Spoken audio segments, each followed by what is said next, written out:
أعوذ بالله من الشيطان الرجيم. Hadis yang sekarang kita bacakan adalah Ali radhiyallahu anhu meriwayatkan sabda Nabi sallallahu alaihi wasallam, ta'awwadhu billahi min jubbil hazan aw wadil hazan. Qila ya Rasulullah, wa ma jubbul hazan? Qala wadil hazan. Aw wadil hazan. Qala wadin fi jahannama tata'awwadhu minhu jahannamu kulla yawmin 70 marrah. A'addahu Allahu lil qurra'il mura'in. Berlindunglah kalian kepada Allah dari lembah Al-Hazan. Al-Hazan artinya kesedihan ya. Lembah kesedihan. Berlindunglah kalian kepada Allah dari lembah kesedihan. Ditanya kepada Nabi SAW, wahai Rasulullah, apakah lembah Al-Hazan itu, lembah kesedihan itu, sehingga kami harus berlindung darinya? Beliau menjawab, sebuah lembah di neraka Jahannam, yang neraka Jahannam sendiri berlindung darinya 70 kali setiap harinya. Ia disediakan oleh Allah untuk para pembaca Al-Quran yang riya. Pembaca Al-Quran yang riya. Saksi bahasan kita. Jadi kalau saya rasionalkan begini, kalau ada di antara seseorang, bukan di sini insya Allah, punya luka di tubuhnya yang sudah borok, rusak. Misal sudah menghitam, baunya nggak enak, gatal, ya, sakit, berkumpul semua rasa-rasa di situ. Seseorang di antara kita pasti berharap hilang gitu, ya. Kalau ada luka di tubuhnya, kemudian luka itu misalnya sudah membusuk, sudah bau, ya, gatal, segala macam ada di situ. Ya, kadang-kadang ada penyakit seperti ini. Maka orang ini berharap bisa hilang dari tubuhnya, ya, masalah itu. Makna ini, ya, makna contoh tadi saya kasih contoh adalah semakna dengan makna sabda Nabi SAW tadi. Jadi di neraka Jahannam ada lembah hazan, lembah kesedihan yang disiapkan untuk para pembaca Al-Quran yang riya. Kenapa dikatakan lembah kesedihan? Karena mereka ibadah tapi masuk neraka, gitu kan. Maka mereka kesedihannya menumpuk di situ. Karena ibadahnya bukan karena Allah, ibadahnya untuk, ya, manusia. Maka kata Nabi SAW, neraka Jahannam sendiri, kayak tadi kita ibaratkan kalau manusia fisik, ya, berlindung kepada Allah 70 kali dari lembah itu. Minta supaya lembah ini tidak ada sebenarnya. Tetapi Allah sudah letakkan di situ. 70 kali neraka Jahannam minta berlindung darinya karena busuknya dan rusaknya lembah itu. Sebagian ulama menjelaskan makna daripada neraka Jahannam berlindung darinya. Kata-kata berlindung dalam bahasa Arab biasanya berlindung dari banyak hal, ya. Berlindung dari bau, dari rasa, dari, ya, interaksi, ya, dari warna, semua itu masuk di dalamnya. Berarti neraka Jahannam sendiri berlindung dari lembah ini. Tinggal kita ingin titik beratkan Bapak Ibu sekalian, ternyata lembah di neraka ada dan setiap dosa akan ada siksaannya masing-masing. Tetapi dalam hadis di sini penulis khusus mengangkat tentang masalah orang yang membaca Al-Quran dan riya. Kalau misalnya orang berzina, orang pendusta, orang yang suka mengambil haknya orang lain, sudah jelas-jelas kesalahan. Kalau yang salah dihukum, wajar. Sekarang kalau orang yang beribadah, baca Al-Quran dihukum. Di sini sengaja penulis mengangkat hadis ini untuk memberikan gambaran kalau orang ibadah saja bisa seperti itu parahnya siksaannya, bagaimana dengan orang yang tidak beribadah. Dan kita ambil pelajaran juga Bapak Ibu sekalian. Ingat, tidak ada untungnya sama sekali. Enggak di dunia, enggak juga di akhirat. Kalau kita melakukan sebuah ibadah karena riya, sama sekali enggak ada untungnya. Apa manfaatnya? Apa yang antum sedang kejar? Pujian orang? Sudah pernah saya bahasakan. Pujian orang itu hanya sepanjang lidahnya. Kamu hebat ya, kamu pintar ya, kamu cantik ya, kamu gagah ya, kamu kaya ya. Apa yang kita dapatkan dari pujian itu? Tidak ada sama sekali. Ingat, kita juga diingatkan oleh Nabi SAW untuk tidak boleh memuji ibadahnya orang. Tidak boleh. Contohnya adalah hadis riwayat Imam Bukhari Muslim. Pernah ada seorang sahabat sholat khusyuk sekali, Masya Allah ibadahnya, sholatnya khusyuk di ujung masjid. Nabi SAW duduk di tengah-tengah masjid, tempat, ya, mihrab beliau. Lalu ada satu sahabat di depan Nabi SAW berkata, orang itu luar biasa sholatnya ya. Maksudnya Masya Allah nih, rukuknya, sujudnya, semuanya khusyuk nih. Kata Nabi SAW, kalau kau ucapkan didengar oleh dia, kau telah membinasakannya. Kau telah membinasakannya. Karena kalau kita puji dia, tadi kamu sholat Masya Allah ya, misal. Kita niatnya sebenarnya baik aja. Karena orang ini memang kita kagum ibadahnya. Maka sudah cukup untuk membuka pintu riya pada dirinya ya. Tadi mungkin dia khusyuk, sekarang tiba-tiba syaitan bisikin, tuh kan kamu ketahuan, kamu hebat, kamu begini. Dia iyakan, batal. Ingat kata ulama, riya itu ya bisa berlaku setiap saat, walaupun ibadah itu sudah berlaku beberapa tahun yang lalu. Misal gini, kita haji 10 tahun yang lalu, sudah berusaha menjaga nih supaya tidak ada yang tahu, ataupun orang tahu yang sudah pernah haji, alhamdulillah, sebatas itu saja misal ya. Mungkin waktu kita tawaf sempat menangis waktu berdoa kepada Allah, mungkin pada saat di Arafah kita sempat menangis, mungkin kita merasa kenikmatan waktu sujud di depan Ka'bah di Masjid Haram, rasanya nyaman gitu. Selama ini kita kontrol, nggak pernah ceritain ke orang. 10 tahun kemudian ada tetangga atau ada kerabat baru pulang haji. Lalu dia bilang, kemarin itu padat sekali, tapi enak loh haji itu. Misal. Kemudian dia bilang, saya saking enaknya ibadah itu rasanya sampai nggak tahan. Waktu tawaf, saya lagi tawaf nangis. Misal. Sebenarnya nggak ada gunanya ya, dia ceritain itu nggak ada gunanya untuk apa? Orang nggak ada nanya, nggak ada sebabnya, nggak ada. Diceritain sama dia. Ini sudah terbuka pintu riya nih. Syaitan, ya, namanya musuh. Dia akan berusaha menunggangi kesalahan orang kepada orang yang ada di sekitarnya. Maka dia berusaha agar kita yang sudah 10 tahun lalu haji, tuh dia juga khusyuk. Kamu kan juga khusyuk, ceritain juga pengalamannya. Oh iya, saya juga rasain dulu tuh 10 tahun yang lalu. Ini padahal sudah 10 tahun berlalu. Mungkin nggak riya. Sekarang bisa jadi riya tuh. Jadi riya itu bukan hanya pada saat ibadah sedang dikerjain. Jadi jangan Bapak Ibu anggap, tadi saya sudah sedekah, ikhlas kepada Allah, berarti besok bisa saya ceritain. Nggak bisa. Diceritain besok, diceritain tahun depan, niatnya riya terhapus dari buku amal. Gitu. Jadi usahakan mulutnya dikontrol, jangan ngomong apapun. Ya. Tidak perlu orang tahu. Lebih baik kita dikenal di langit daripada kita kenal di dunia, di bumi. Di langit semua kenal kita, malaikat kenal semua orang soleh. Untuk apa di bumi kita dikenal teman-teman sekalian? Dan semua orang yang bisa mengontrol ibadahnya di dunia sehingga ikhlas karena Allah, dipastikan efeknya kepada orang sekitarnya besar, plus lagi artinya orang nanti akan dapat petunjuk dari dia saja. Mungkin dia hanya ke masjid, orang tiba-tiba ikut dengan dia ke masjid. Mungkin dia tidak ngomong. Mungkin kalau dia lewat ada orang minum khamar, khamarnya dibuang gara-gara ditahu ini orang soleh. Tiba-tiba orang dengan sendirinya patuh dengan Allah tanpa dia ngomong gitu, perilakunya bisa jadi petunjuk gitu kan. Orang yang bisa mengontrol ibadahnya di dunia, dipastikan pada saat dia sudah meninggal, Allah subhanahu wa ta'ala akan bongkar ibadah-ibadahnya untuk jadi pelajaran buat manusia. Jadi nggak usah repot-repot ceritain, Allah punya cara.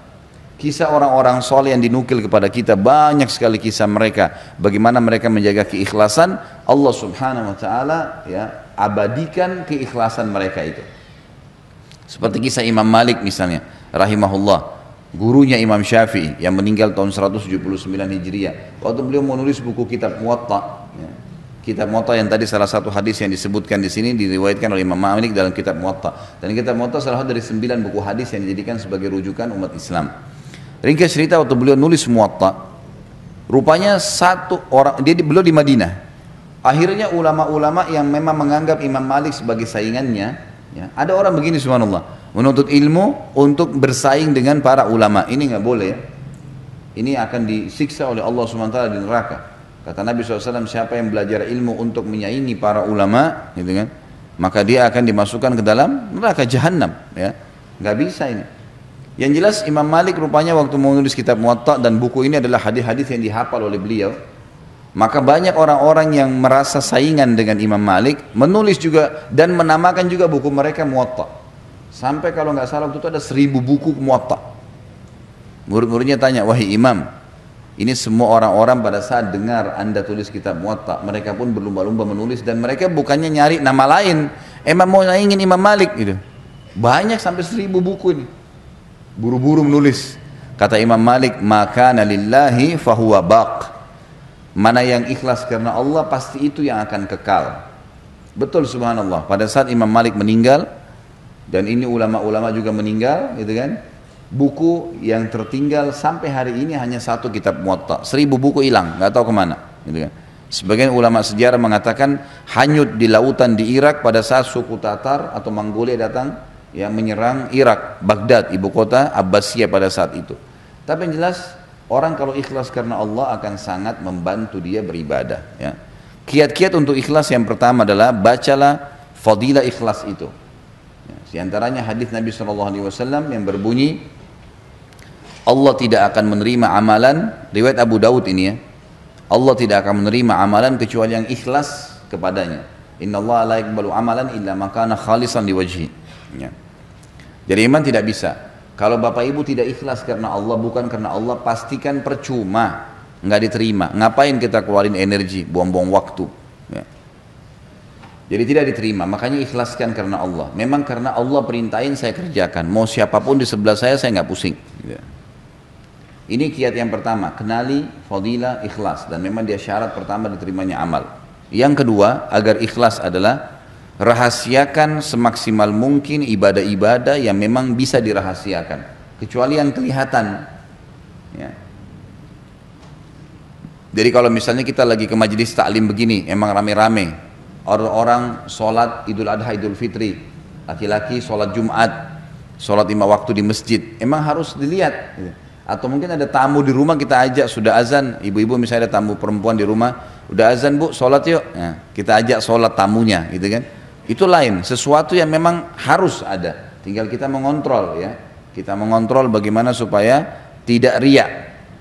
Jadi kalau ditawarin oleh syaitan jangan diiyakan. Ya. Tuh orang tahu kamu yang ajak kamu dapat pahala, a'udzubillahi minasyaitonirrajim. Karena setiap ibadah akan tersirat riak. Nah, tapi kalau kita tidak iyakan maka tidak jadi dosa, ya, tidak jadi dosa. Jadi kita harus rahasiakan. Misal ibadah yang dirasakan kayak sholat malam, kayak sedekah, ya, apa sajalah ibadah yang kita kerjain. Nah, saya juga pernah singgung masalah haji dan umroh, ya. Jadi kalau orang sekitar harus tahu ya sudah, lihat nggak masalah. Tapi kalau iklanin, undang orang, ya. Kemudian pernah saya bilang itu orang kalau mau haji pakai akhirnya ada istilah walima safar, ya. Walima itu istilah makanan untuk pernikahan dalam agama. Tapi di Indonesia yang penting ada bahasa Arabnya. Ya. Walima safar, makanan ke pengantin untuk orang safar. Apa hubungannya? Ya. Apa isinya? Iklanin kalau saya mau pergi haji. Ya. Untuk apa diiklanin ini? Apa manfaatnya? Pernah saya tanya, untuk apa Bapak Ibu sekalian? Ya untuk kami didoain Ustaz. Untuk apa didoain? Ya mau pergi haji itu Anda yang doain kita, gitu kan? Untuk minta maaf. Untuk apa minta maaf pada saat mau pergi haji? Orang minta maaf itu setiap saat. Jangan meninggal, jangan tidur malam hari ini kecuali Anda sudah minta maaf sama semua orang yang pernah buat salah, karena kita bisa meninggal, ketemunya akhirat, bahaya gitu kan. Jadi nggak ada alasan. Maka lebih baik nggak usah. Oh nggak enak sama tetangga kalau nggak acarain seperti mereka, nggak ada ceritanya, nggak enak. Kita punya syariat, nggak boleh. Bahkan para ulama salaf dulu, mereka ada yang pergi jihad, pergi haji, pergi umrah, tidak ada yang tahu, tidak ada yang tahu. Dinukil dalam sebuah kisah Abu Bakar radhiyallahu anhu pernah membantu seorang ibu janda, tidak ada yang tahu. Umar bin Khattab radhiyallahu anhu menceritakan, di zaman khilafahnya Abu Bakar, beliau pun punya hajat. Beliau mengatakan, saya punya hajat dengan Abu Bakar. Kemudian habis sholat duhur, ngobrol-ngobrol, saya ngobrol-ngobrol dulu dengan beberapa sahabat, ya kan? Kata Umar, nanti baru saya mau nyusul Abu Bakar ke rumah. Abu Bakar sering habis jadi imam selama khalifah pulang ke rumahnya. Maka Umar pun nyusul, pikirannya Abu Bakar di rumahnya. Abu Bakar sudah nggak ada. Kemudian Abu Umar memberikan salam dari depan rumah. Assalamualaikum warahmatullahi wabarakatuh. Dijawab oleh istrinya Abu Bakar. Ya. Lalu Umar berkata, mana Abu Bakar? Kata istrinya, Abu Bakar nggak pernah pulang di jam-jam seperti ini. Waktu seperti ini nggak pernah pulang. Dia biasanya pulangnya habis sholat asar baru pulang ke rumah. Duhur asar tuh nggak pernah. Gitu. Kata Umar, tapi kami menyaksikan dia selalu pulang ke rumahnya. Kata istrinya, tidak ada. Baiklah, Umar cerdas nih. Umar nggak begitu dia pulanglah ke rumahnya, sholat asar, ketemu sama Abu Bakar, nggak ditanya sama dia, nggak nanya. Maghrib ketemu nggak nanya, Isya ketemu nggak nanya, subuh ketemu nggak nanya. Besok habis duhur, Abu Bakar waktu keluar dari masjid diikuti sama Umar diam-diam. Ternyata Abu Bakar jalan sampai depan rumahnya, dia lihat kiri kanan nggak ada orang, terus lagi jalan lurus sampai ke ujung Madinah, jalan kaki sendirian. Sama Umar diikutin, ternyata di ujung Madinah ada satu rumah gubuk tua sekali. Abu Bakar pamit salam, terus ada seorang ibu tua jawab, lalu kemudian Abu Bakar pamit masuk ke dalam, diizinkan, masuklah ke dalam rumah tersebut. Umar menunggu di sebelah tembok rumah. Lalu Abu Bakar mengerjakanlah apa yang dia ingin kerjakan pada saat itu, kata Umar. Lalu kemudian setelah Abu Bakar pergi, saya pastikan dia sudah jauh, lalu saya ketuk rumah itu. Lalu saya berikan salam, dijawab oleh seorang nenek. Ya. Lalu saya bilang, ibu, apa ibu izinkan saya masuk? Kata ibu itu, silahkan.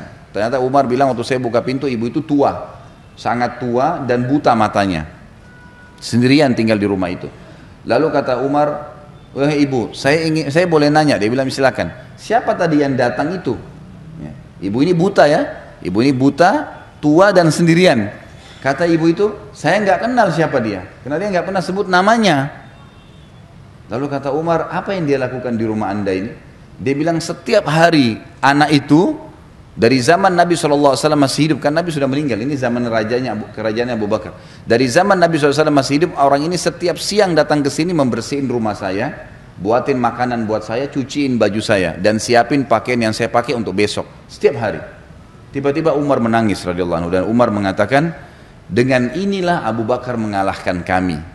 Bayangin, dari sudah puluhan tahun melakukan tidak ada yang tahu. Umar pun tahu karena ngikutin, kalau enggak tahu. Ini membantu seorang yang sangat tua, raja pada saat itu datang ke rumah ibu janda dan bersihin rumahnya, sapu-sapu dan seterusnya. Dan setelah Abu Bakar meninggal, Umar melakukan hal itu. Terus saja beliau mencari orang-orang janda-janda yang susah, dibiayai, dibantu gitu kan. Dan setiap kali selesai dia mengatakan, inilah pelajaran dari Abu Bakar, inilah pelajaran dari Abu Bakar gitu.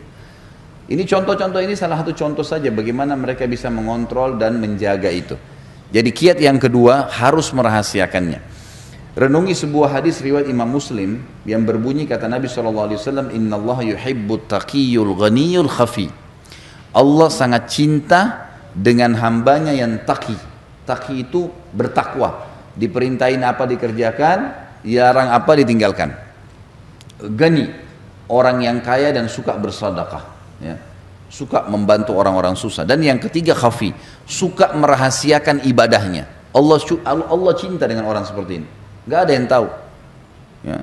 Sampai kata Nabi SAW, bisa saja orang-orang yang rambutnya berantakan, penuh dengan debu badannya, tapi kalau dia bersumpah atas nama Allah, Allah terima doanya. Jadi jangan pernah anggap remeh. Hasan Basri pernah mengajarkan kepada kita Bapak Ibu sekalian, waktu membahas masalah definisi tawadhu. Tawadhu itu merendah karena Allah. Karena kata Nabi SAW, man tawadhu'a lillah rafa'ahullah. Siapa yang merendah karena Allah, Allah akan tinggikan derajatnya. Lalu para ulama waktu itu di Irak ngumpul, di kota Basra ngumpul. Biasanya para ulama ini mendiskusikan tentang hal-hal yang mungkin ada masalah sedang dihadapin, atau sebuah poin mungkin bagi orang awam tidak terlalu penting, tapi bagi para ulama penting. Waktu itu mereka sedang membahas apa definisi tawadhu. Apa sih tawadhu itu? Maka para ulama masing-masing berikan definisi. Hasan Basri diam, rahimahullah. Kemudian tiba-tiba selesai semua membahas, lalu mereka mengatakan, wahai Imam Hasan Basri, apa pendapat anda tentang masalah ini? Kata Hasan Basri, kalian sudah terlalu banyak ngomong gitu, sudah banyak definisi, tapi kalau kalian mau tangkap dari saya, ambil dari saya, maka ketahuilah tawadhu adalah jangan kau lihat muslim siapapun di depan mata kamu, bagaimanapun jenjang sosialnya, ekonominya, fisiknya, kecuali kau mengatakan pada dirimu, dia lebih baik daripada saya. Maka secara otomatis kita akan merendah, dan merendah ini akan membawa kepada ikhlas, tidak akan riak, gitu kan? Biasanya orang riak karena dia merasa lebih hebat dari orang lain, maka dia menceritakanlah, gitu kan? Maka ini ada hubungannya. Bagaimana kita merendah? Jangan sampai kita menganggap kita lebih baik daripada orang lain. Dan ini masuk dalam poin ketiga. Untuk ikhlas adalah seseorang selalu merendah, merasa dirinya kurang dibandingkan orang lain dari sisi ibadah. Kata Umar radhiyallahu anhu, kalau seandainya kau melihat seseorang yang lebih tua, maka katakanlah, orang ini lebih dulu hidup dari saya, maka amalnya lebih banyak. Dan kalau kau lihat orang yang lebih muda, maka katakanlah anak orang ini masih lebih muda, dosanya masih lebih sedikit daripada saya. Otomatis kita tidak akan merasa lebih dari orang lain. Orang lebih tua, kita merasa bahwasanya orang ini lebih dulu hidup, berarti lebih banyak amalnya. Yang lebih muda, berarti lebih sedikit dosanya daripada saya. Sehingga kita terus merendah. Makanya kiat ikhlas juga ini adalah merendah, tawadhu. Kita harus merendah, jangan merasa lebih hebat dari orang lain. Ada orang begitu subhanallah, dalam para penuntut ilmu, syaitan masuk di pintu itu, merasa dirinya lebih hebat dari orang lain, gitu kan? Sehingga berat untuk belajar, mau dengar ceramahnya orang lain aja nggak bisa. Gitu. Subhanallah, saya lihat sendiri guru-guru kami dulu di Madinah, sampai saya ambil pelajaran dari mereka. Ada satu syekh dulu namanya Syekh Atiyah, salah satu ulama Masjid Nabawi sudah meninggal rahimahullah. Beliau terkenal sekali dengan pemahaman fikihnya. Jadi kadang-kadang teman-teman mahasiswa ini pada ngumpul di majelis itu. Gitu. Kalau kami lagi duduk, kami lihat sendiri tuh.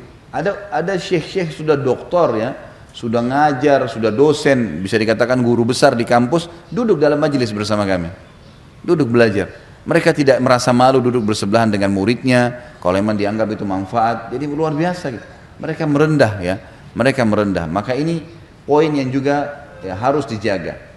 Jadi kita sembunyikan, yang kedua dan yang ketiga kita merendah, sehingga kita selalu terkontrol, tidak merasa lebih dari orang lain. Yang keempat, kontrol lidah, lisan. Kontrol lisan. Setiap mau ngomong berhentiin, nggak usah ngomong. Apapun, pokoknya berhubungan dengan ibadah jangan ceritain, jangan ceritain. Kecuali memang dalam keadaan-keadaan di mana kita pastikan tidak terbuka celah. Misal Bapak Ibu mau ceritain ke anak-anak, ya, anak-anak biasanya tidak jauh sekali kita dari riya, gitu kan. Nah, nanti sholat ya, ikutin ibu ya, gini loh sholatnya, ya kan? Kita didik, bapak, ayo nak ikut sama ayah ke masjid ya. Masjid itu fadilahnya besar. Rasulullah SAW bersabda begini misalnya. Maka kita dalam menghadapi anak kita nggak ada riyanya, ya nggak, bisa kontrol kan, otomatis ya. Atau kita menasehatin orang tua kita, saudara kita, agar dia meninggalkan satu perbuatan salah. Saya yakin kita bisa mengontrol itu. Nah, kontrolan ini harus bisa kita milikin nih, gitu kan. Sebagaimana kita kalau nasihatin anak karena kita sayang dengan dia, maka kalau kita bisa mengontrol itu untuk semua muslim, maka positif, nggak ada masalah, gitu kan. Karena ada memang firman Allah Subhanahu wa taala, fa amma bi ni'mati rabbika fahaddits. Kalau nikmat Tuhanmu boleh kamu bahasakan, hai Muhammad, Nabi Muhammad SAW. Ulama tafsir mengatakan kalau ada seseorang yang kalau dia sampaikan pengalaman dia bisa memberikan manfaat dan dia bisa mengontrol riya, tidak masuk dalam riya yang dilarang. Tapi ini memang butuh ilmu iman yang kuat ya. Dia bisa memberikan gambaran-gambaran pengalaman-pengalaman dia yang memang tidak diikuti oleh riya. Jadi jangan juga Bapak Ibu langsung menvonis kalau ada orang yang menceritakan pengalaman dia lalu dianggap orang ini berarti buruk. Enggak. Bisa saja mungkin dia sudah sampai pada level itu. Memang dia bisa mengontrol sebagaimana dia nasihatin anaknya, gitu kan. Misal di kota Jakarta ini tidak ada yang ikut jihad. Sementara jihad sekarang sedang terjadi. Lalu dia sudah ikut, dia punya pengalaman, lalu dia membicarakan, ini jihad itu begini loh, saya hadir ke sana, saya rasakan begini-begini. Untuk motivasi orang, dan dia tahu dia tidak, memang betul-betul ikhlas agar umat Islam ini ayo bergerak, misal, gitu kan. Maka itu tidak ada masalah. Sama halnya juga kata ulama, orang kalau menyampaikan program-program, ya, seperti sering saya bahasakan saya setelah mengambil fatwa ulama tentang bolehnya menyampaikan program. Kayak saya sering sampaikan, ini ada program sosial Bapak Ibu sekalian seperti ini, seperti ini, seperti ini. Kalau kita nggak sampaikan, orang nggak ngerti, gitu kan. Maka harus disampaikan. Teman-teman yang minggu lalu, waktu datang teman-teman dari yang mengantar bantuan ke Syria, memang mereka pengalaman di lapangan, mereka harus sampaikan, memang kami buka sekolah tahfidz Quran, kami membuka pabrik-pabrik roti buat memberikan makan ke orang-orang, dan harus diceritain untuk orang jadi tahu, supaya memang mereka termotivasi mengerjakan ibadah itu. Tapi kalau dia juga menceritakan itu karena dia ingin dipuji, ya sama, berarti masuk dalam bab riya. Baik, itu saya tambahkan karena memang ada disebutkan di sini tentang qurra'ul mura'in, ya. Orang-orang yang baca Quran karena riya, tentu ini contoh, maka semua juga masuk dalamnya seperti sholat karena riya, sedekah karena riya, dan seterusnya.